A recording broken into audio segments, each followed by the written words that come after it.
Welcome back to Face the Nation. Before I traveled here to Beijing, I sat down in Washington with CBS News foreign policy and national security contributor H.R. McMaster to discuss some of the challenges with the U.S. and China.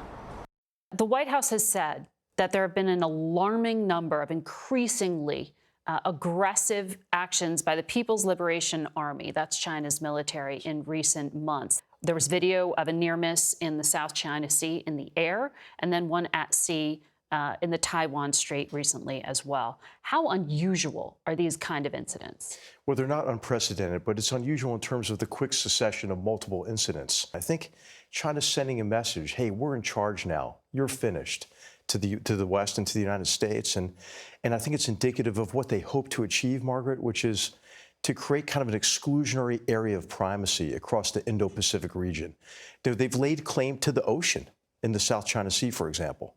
So I think this really calls for us to have a strong response. I think, you know, with Secretary Blinken's visit there, it may portray a bit of weakness in terms of— What do you mean? Well, I think we've been so anxious to have this discussion with the Chinese, and the Chinese have been really playing hard to get in terms of the discussion. I think what they hope with the optics of this meeting, and I'm sure Secretary Blinken is quite aware of this, is to create a perception that we're going there to pay homage to the Chinese Communist Party, because they want to use that kind of perception of China's strength relative to the United States to bludgeon countries in the region and say, hey, time to bandwagon with us. This is our era, what they call the new era of international relations. Well, arguably, a lot of the Biden administration policies look a lot like the Trump administration policies, at least directionally here. Relations have been going downhill for years now. This is the first visit since 2018. So if the visit itself, you question, is a risk, how do you make this successful?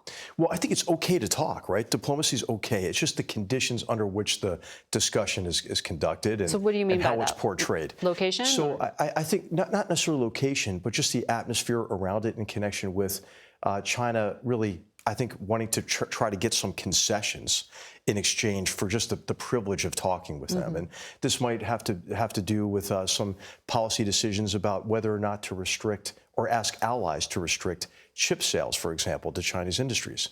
But I think what's really important to note is that China has not come off the path of aggression. You mentioned the People's Liberation Army aggression, but a broad range of economic aggression that China's engaged in. And so I think it's important just to stick to our guns on this, and it's important to have diplomacy with China, but let's have also diplomacy with countries that might be sitting on the fence to say, hey, your choice really at this moment is not between Washington and Beijing, it's between sovereignty and servitude. So one of Secretary Blinken's stated goals is to help open up these lines of communication between the militaries. You can't oppose that. You must want that. No, I think it's important to have those kind of confidence-building measures, ways to deconflict, but it takes two parties to do it. Right. One of the obstacles to this is the Chinese Communist Party is so centralized in terms of the power of Xi Jinping that he's unwilling to decentralize communications to anybody else at many times. When you meet with Chinese Communist Party officials, Margaret, it's typically they're reading off 5x8 cards. I mean, you try to, tell a few jokes, right? Make a personal connection. It's really hard to do. So when we recently spoke with Bob Gates, the former CIA director and defense secretary, he said, even in the worst days of the Cold War, there was at least a way for the United States and Soviet Union to have communications about these kind of military incidents to avoid escalation. That framework does not exist today with China. It doesn't one have to be created, or do you think that ambiguity or that risk is a choice? We ought to always say, hey, the door's open for that kind of communication. But I think it's up to the Chinese Communist Party. It takes two to be willing to have that line open. The CCP's become very aggressive, not only against the United States, but a broad range of nations, and not even to mention, short of military aggression. How about cyber attacks? How about campaigns of economic aggression against Australia and Lithuania and others? So I think it's important to look at the behavior of the party, because they talk a great game, right? A new era of great power relationship, a community of common destiny for all mankind. Now, that sounds like a great program, right? I mean, that's not what I would want to sign up for, though, with the Chinese Communist Party in charge. So recently it was publicly disclosed that China has set up and rebuilt part of its listening facilities that are located in nearby Cuba. Right. Secretary Blinken acknowledged that this week. Yeah. To a lot of people, they hear and see something like that and they think of the old Cold War. Right. How different is this model? It's worse. It's worse because it's a more difficult problem set because of the way that our economies have become interconnected, in large measure based on these flawed assumptions about the nature of the relationship and especially the intentions of the Chinese Communist Party. That's what we got wrong. Mm-hmm. We thought that we could determine the behavior of the party by the way we engage them. But hey, guess what? I mean, the Chinese Communist Party leadership had aspirations that went far beyond anything in reaction to what we do. And China really does want to establish itself, as it sees it, at the center. What are the key phrases, the key things you were looking for and watching for out of this meeting? I think competition and a recognition on our part that the Chinese Communist Party has to change its behavior for there to be a better relationship. There's always an impulse in diplomacy to think that a better relationship is an end in and of itself. Mm-hmm. But actually, if the perception is that we're going to make concession after concession just for a better relationship, I mean, the outcome could be something that appears like a diplomatic achievement, but it could be a political disaster. We'll be right back. In recent months, the world of professional golf has been divided into two camps, with players forced to choose between being either part of the PGA Tour or an upstart Saudi-backed golf league known as LIV. The two leagues recently announced plans to join forces, and there's been considerable backlash among some players and in Congress due to Saudi Arabia's record of human rights abuses and the killing of Washington Post journalist Jamal Khashoggi. Connecticut Democratic Senator Richard Blumenthal launched a Senate investigation into the merger, and he joins us this morning from Bridgeport. Senator Blumenthal, thanks for being here. Thanks for having me, Bob. Senator, you've demanded more information from the PGA and LIV about how this agreement came together. Tell us, what exactly do you want?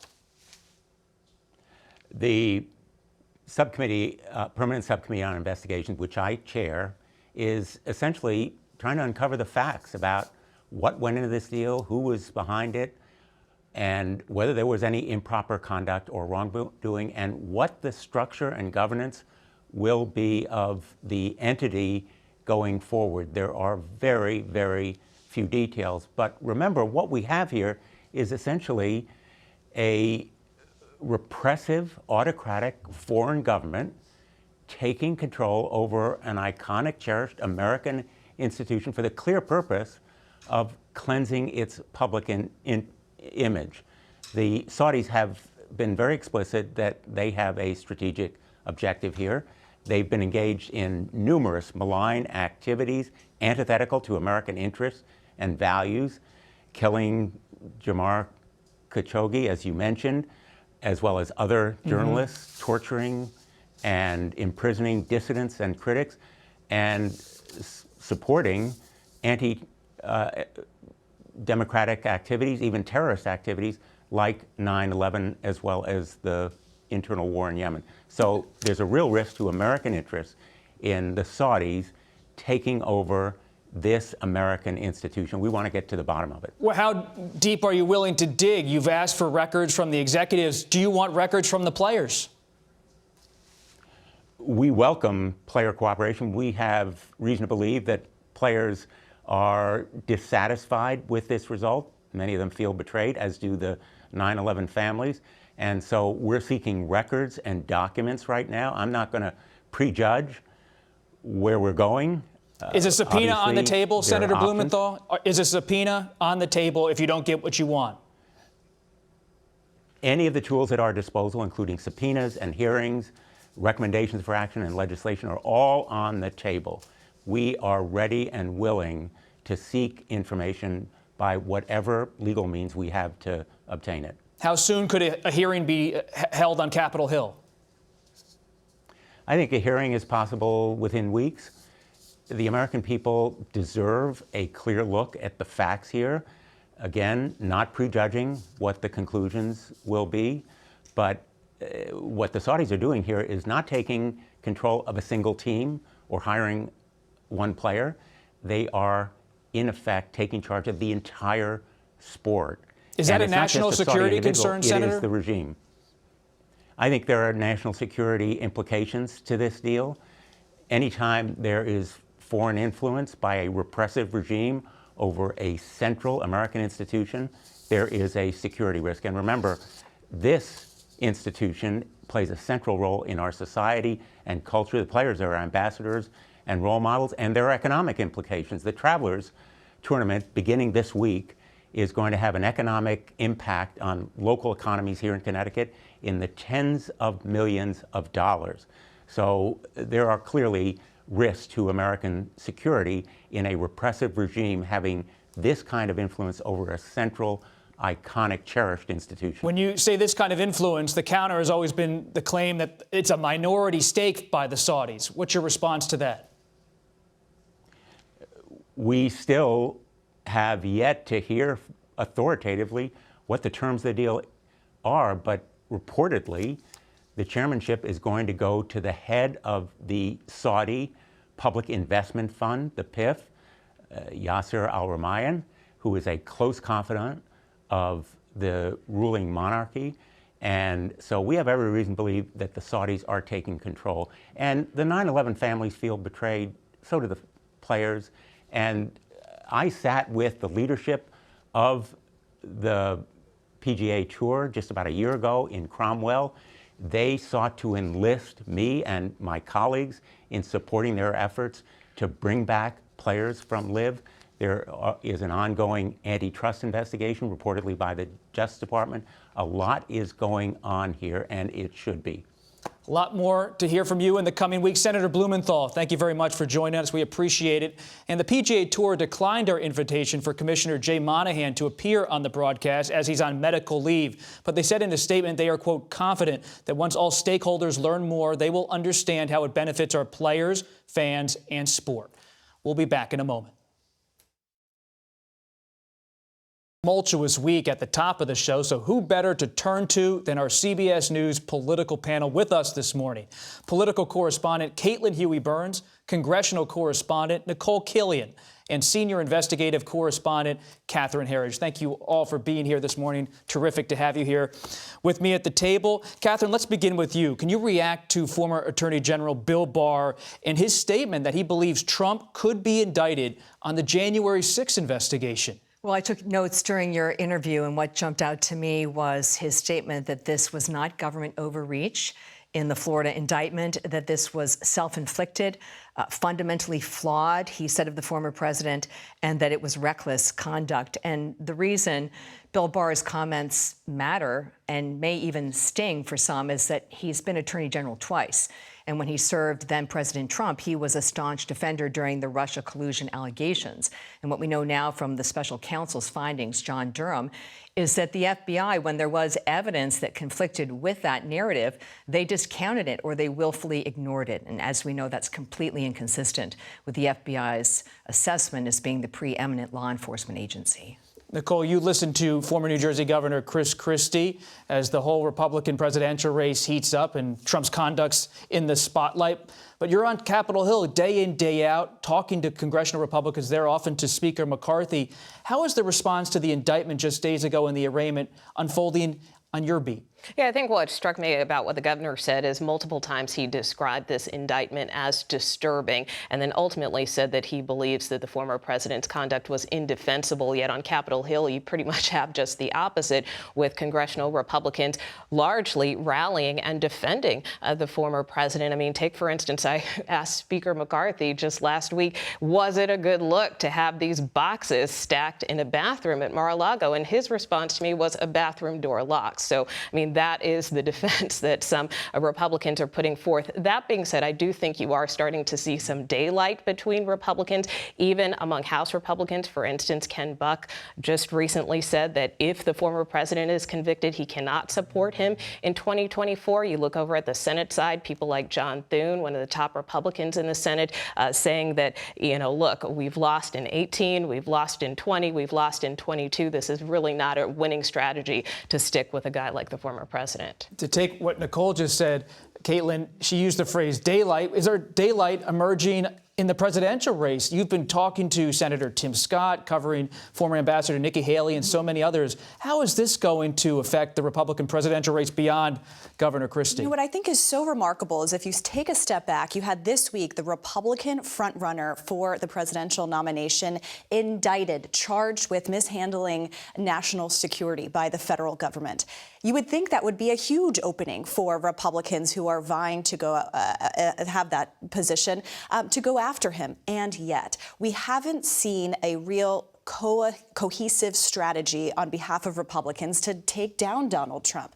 You've seen a lot of Republicans get into the race. The virtue of their candidacies is that they do sense that there is an opening, a vulnerability with Trump, but they are loath to cross him and especially his supporters. So you saw this week, as you said, maligning the Justice Department, going a little bit farther. Nikki Haley, Tim Scott, Mike Pence went a little bit farther than they have been to condemn what the allegations suggest.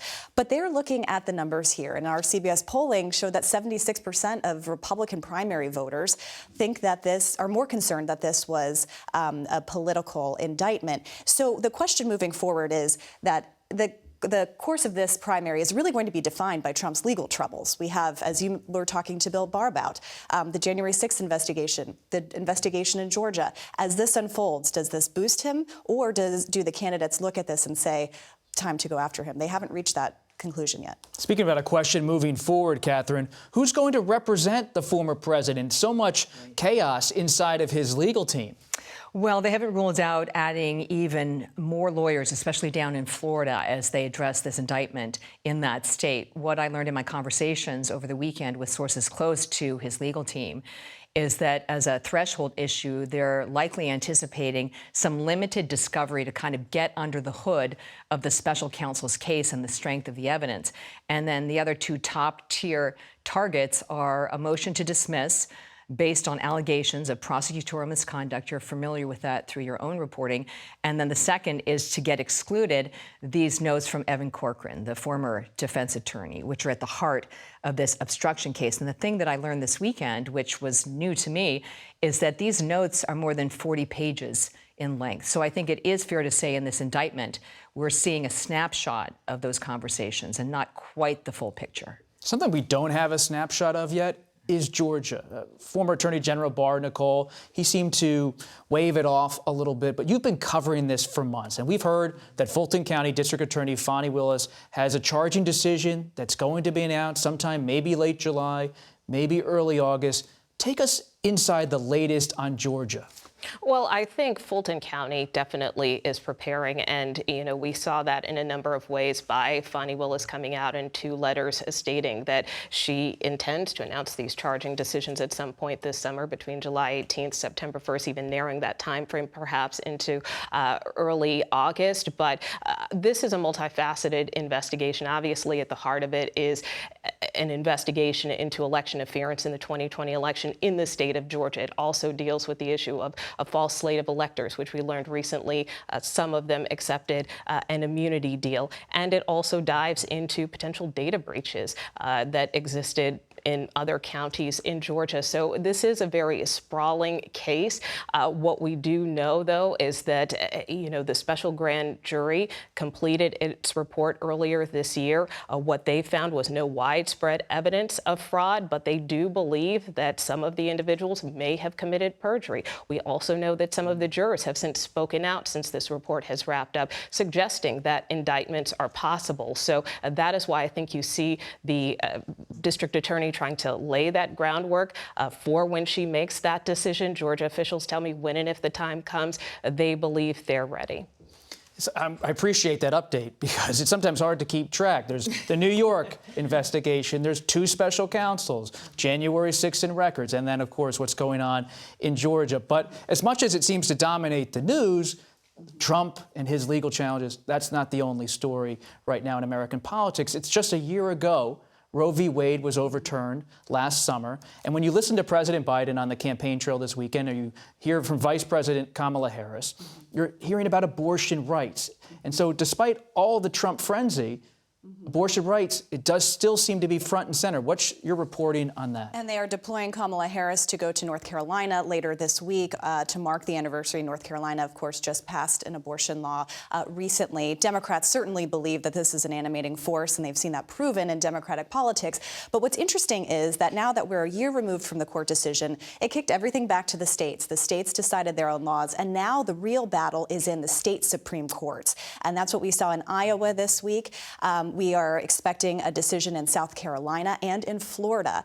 And so that's the real front here in this next phase, and also why a lot of activists are looking at constitutional ballot measures in states. I just got back from Ohio doing some reporting on that as well. And what I think also, as you're looking at the primary landscape and Republican Party politics, we have seen them kind of struggle to define positions. But what's interesting now is that you're seeing Ron DeSantis really take an opportunity to go after Donald Trump from the right. So as much as we're talking about the investigations and whether Republicans want to talk about them, DeSantis is figuring this is an issue where he can boast a more conservative agenda than the former president. Nikole, I just want to bounce off that with you. When you're on Capitol Hill and talking to congressional Republicans, someone like former Governor Christie often says, oh, a national abortion ban is never going to happen. There needs to be a consensus in the states first. But do you believe if the Freedom Caucus types in the House get more power, and maybe their allies in the Senate get more power, that they would pursue a national abortion ban if it was a Republican-controlled Congress across the board? I think it's possible, but I also think that the approach has been pretty fractured in Congress, where you have, some are pushing for a 6-week ban, some support a 15-week ban, and honestly, since the Roe v. Wade decision was overturned, while there was a lot of hype at the beginning, is there going to be some type of national ban? We've really seen Republicans kind of push back off of that. If anything, it's Democrats that are really trying to keep this front and center. And next week, we know that House Democrats will be introducing a discharge petition to try to restore abortion access, even if it's just a symbolic move. A lot to follow across all of the beats. Couldn't be luckier than to have all of you here to open your notebooks. Really appreciate you stopping by on a Sunday. We'll be right back. That's it for us today. Thanks for watching, and we want to wish all you fathers out there, including my own dad, a very happy Father's Day. Margaret will be back next week. For Face the Nation, I'm Robert Costa.